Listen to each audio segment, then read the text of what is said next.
Mais il est 7h40, Nico Saliagas, l'heure de retrouver Jean-Michel Apathy. Avec cette information qu'Europe 1 vous révélait hier, 2 salariés de l'hypermarché Cora à Saint-Malo ont été licenciés car elles refusaient de travailler le dimanche.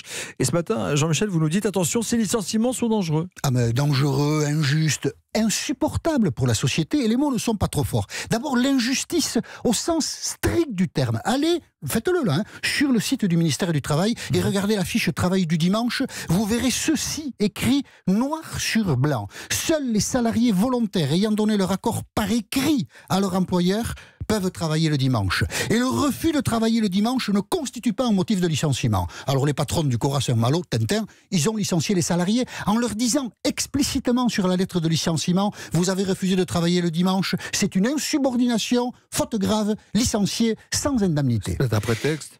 Quand vous ne respectez pas la loi, en général dans la société, je ne sais pas, vous brûlez un feu rouge, vous ne payez pas les impôts, vous faites autre chose, vous ne respectez pas la loi. Les pouvoirs publics, la puissance publique, pouvoir, puissance, tout ça, ça a un sens, se manifestent. Et vous disent, vous ne respectez pas la loi. Là, qu'est-ce qui se passe? Rien.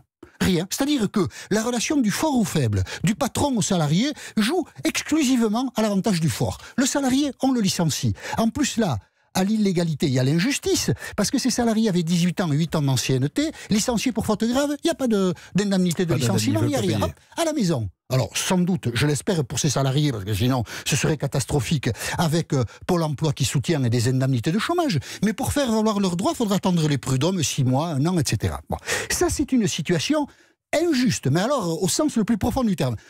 La ministre du Travail, elle ne pourrait pas se manifester. Il suffirait qu'au détour d'un couloir, Muriel Pénicaud dise que la direction de Cora sur le travail du dimanche ne respecte pas la loi pour que ses salariés soient réintégrés.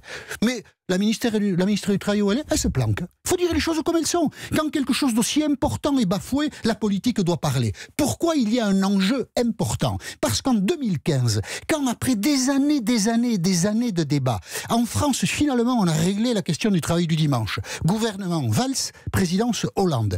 La ministre du Travail, Myriam El Khomri, à l'époque, souvent interpellée là-dessus par les syndicats, a dit: la base du travail du dimanche, ce sera le volontariat. Il n'y aura aucun travail obligatoire. Et les syndicats n'y croyaient pas. Eh bien, ce matin, on se rend compte que la politique n'a pas de parole, que les engagements pris, peu importe que ce soit par les gouvernements précédents, ne sont pas tenus. Comment voulez-vous, à partir de là, que les citoyens aient encore confiance dans leurs gouvernants? On s'étonne qu'il y ait des gilets jaunes. Eh bien, Madame Pénicaud n'a qu'à continuer à se taire, il y en aura un petit peu plus. Vous l'interpellez, en fait, en quelque sorte, ce matin. J'espère bien qu'elle pourra prendre la parole là-dessus pour dire que ce qu'a fait la direction de Cora à Saint-Malo est inacceptable, injuste et insupportable. Il faut que ce soit rectifié tout de suite.